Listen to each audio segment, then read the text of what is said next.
near the banks of the Nile in southern Egypt in 1896.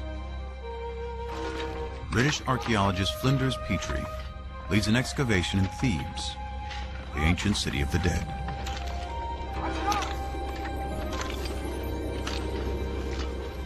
Here he unearths one of the most important discoveries in biblical archaeology.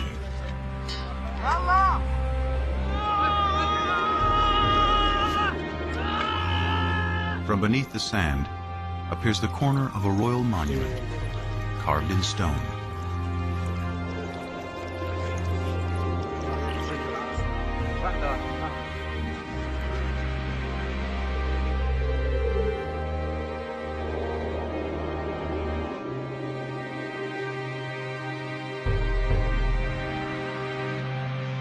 Dedicated in honor of Pharaoh Merneptah, son of Ramses the Great, it became known as the Merneptah Stela. Today, it is in the Cairo Museum.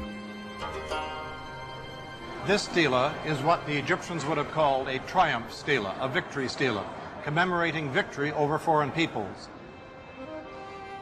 Most of the hieroglyphic inscription celebrates Merneptah's triumph over Libya, his enemy to the west. But almost as an afterthought, he mentions his conquest of people to the east in just 2 lines. The text reads, Ashkelon has been brought captive, Gezer has been taken captive, Yanoam in the North Jordan Valley has been seized, Israel has been shorn, its seed no longer exists. History proves the pharaoh's confident boast to be wrong. Rather than marking their annihilation, Merneptah's stela announces the entrance onto the world stage of a people named Israel.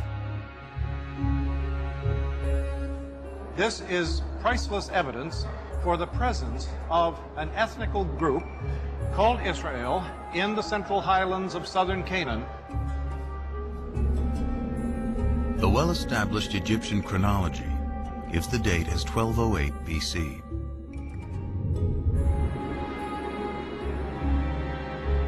Merneptah's stela is powerful evidence that a people called the Israelites are living in Canaan, in what today includes Israel and Palestine, over 3,000 years ago.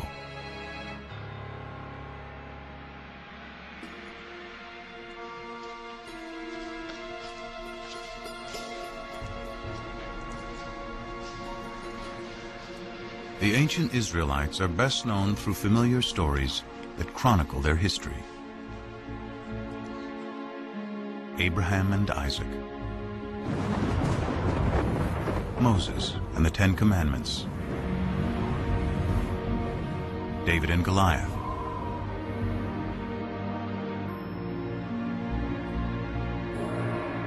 it is the ancient Israelites who write the Bible.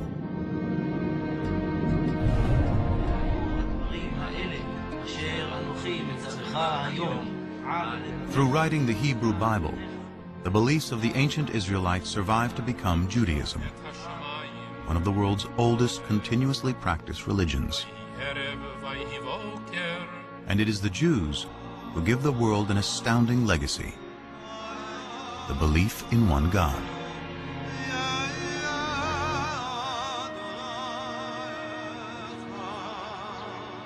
This belief will become the foundation of 2 other great monotheistic religions: Christianity and Islam.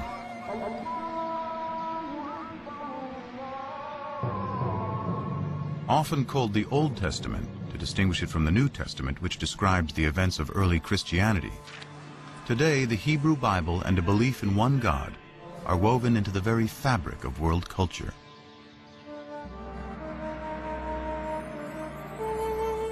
But in ancient times, all people, from the Egyptians to the Greeks to the Babylonians, worshiped many gods, usually in the form of idols.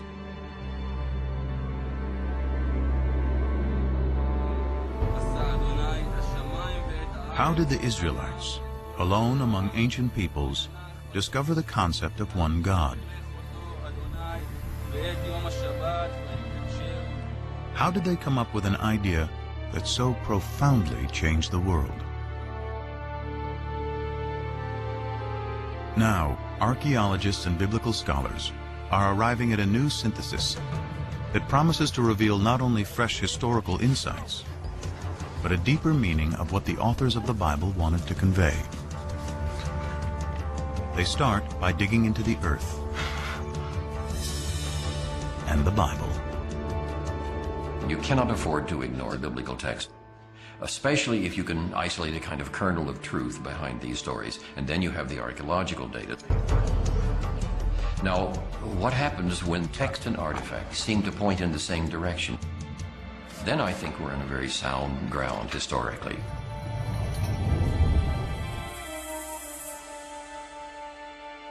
Scholars search for intersections between science and scripture. The earliest is the victory stela of the Egyptian pharaoh Merneptah from 1208 BC. Both the stela and the Bible place a people called the Israelites in the hill country of Canaan, which includes modern-day Israel and Palestine. It is here, between two of history's greatest empires, that Israel's story will unfold.